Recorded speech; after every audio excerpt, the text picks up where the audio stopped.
2024, année la plus chaude jamais enregistrée. Le cap des plus 1,5 degrés est franchi.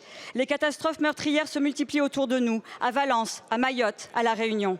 Et pourtant, dans le Tarn, l'État et la région se sont acharnés à abattre des arbres centenaires, à détruire des zones humides, à détourner des cours d'eau, à bouleverser des écosystèmes pour une autoroute anachronique selon l'autorité environnementale elle-même.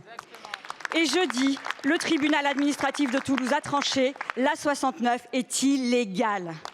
Son chantier destructeur est arrêté et c'est la victoire de toutes celles et ceux qui n'ont rien lâché. Collectifs citoyens, associations, syndicats, élus, hommage aux 2000 scientifiques qui ont élevé leur voix pour dénoncer ce massacre, aux écureuils, aux grévistes de la faim, aux zadistes, à toutes celles et tous ceux qui ont subi une répression indigne d'un pays qui se dit celui des droits de l'homme.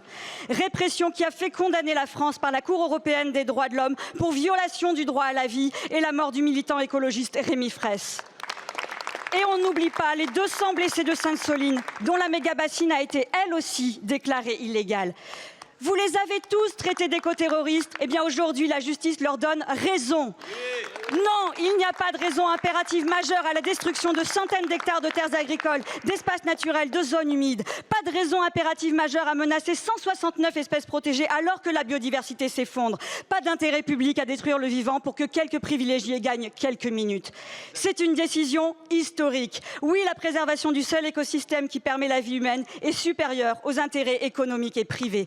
La justice indépendante a dit le droit face au passage en force de l'État et contre les pressions des lobbies comme ceux des labos Pierre Fabre et leur lamentable chantage à l'emploi.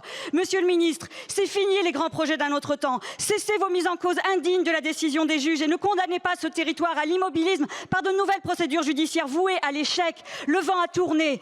Allez-vous enfin engager l'indispensable bifurcation écologique ?